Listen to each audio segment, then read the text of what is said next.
others. And he criticized them for their own good, of course.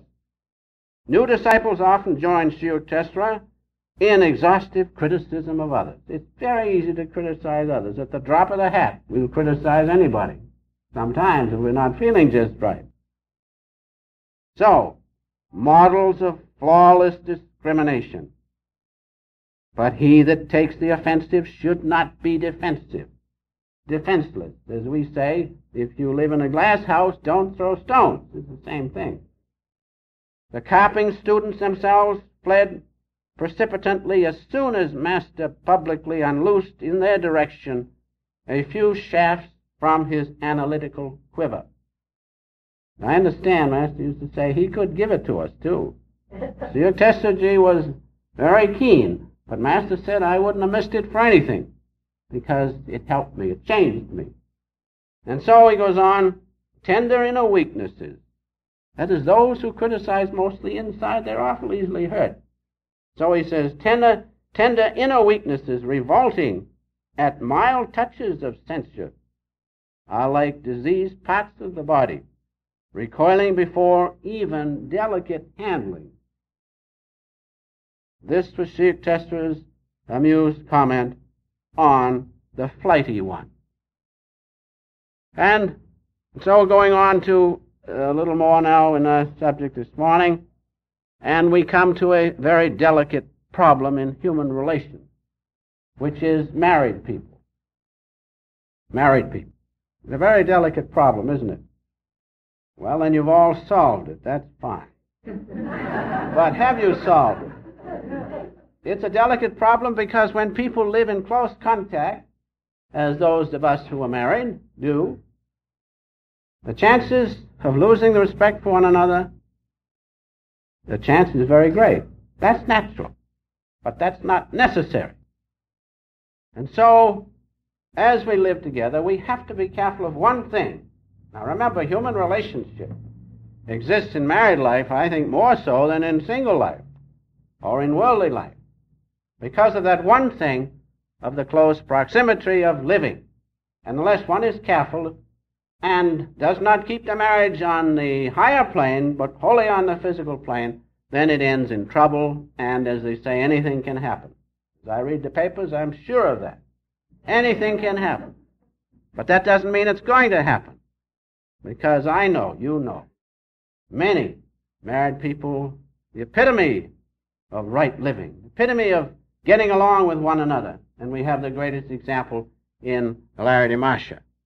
And so this is a problem, though, and we must realize it, and there are always, as I have said, two sides to the question. That's the thing we must not forget. On the marriage side, there's two sides to the question. Her side and your side. But there's only one as far as we're concerned. My side. But that's not true. Now, for instance, let us take first the husband's side. And one fellow came up to this husband. He was a very proud husband. And he said to him, he said, that's a fine little wife you have. Such a good worker. He says, yes, that's true, he says. I wish I had a couple more like her. So that's the husband's side. But the wife also has a side. And I must give both sides. I cannot give just the one side. And so the wife went to the family doctor about certain problems, and the family doctor said to her, he says, I don't like the looks of your husband. And she said, neither do I, but he's awful good to the children. So there you have the other two sides. And both are right, are they not? Of course, the first man didn't mean he wanted two more wives, but he'd like to have two workers like the wife. Of course. And the wife meant something different than the doctor meant.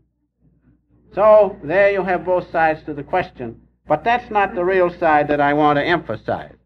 The side is this.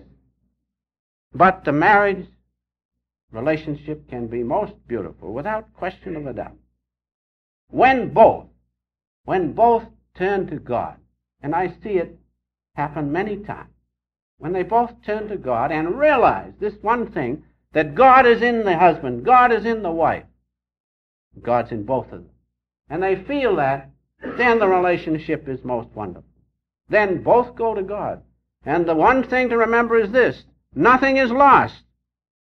If you follow the physical relationship wholly, or even more than you should, both are lost. Both husband and wife will lose one another. But when the relationship is cemented by the underlying love of the infinite Father, both are saved. Both go to God.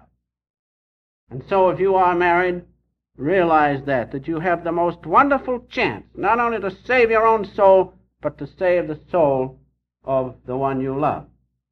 It says so in the Bible. It says most wonderfully in Corinthians. We read as follows, in the 7th chapter, the 16th verse. For what knowest thou, O wife, whether thou shalt save thy husband? And it also goes on in the next part to say, what knowest thou, O husband, that thou shalt save your wife? How do you know? How do I know? But God has given us this position to save the other soul. He works in many ways. God works in many, many ways. And we should understand that God is in the mate, and that it is, without question of a doubt, your duty and my duty to save the other one. That's the most wonderful relationship that can exist, and it does exist. Gandhi said about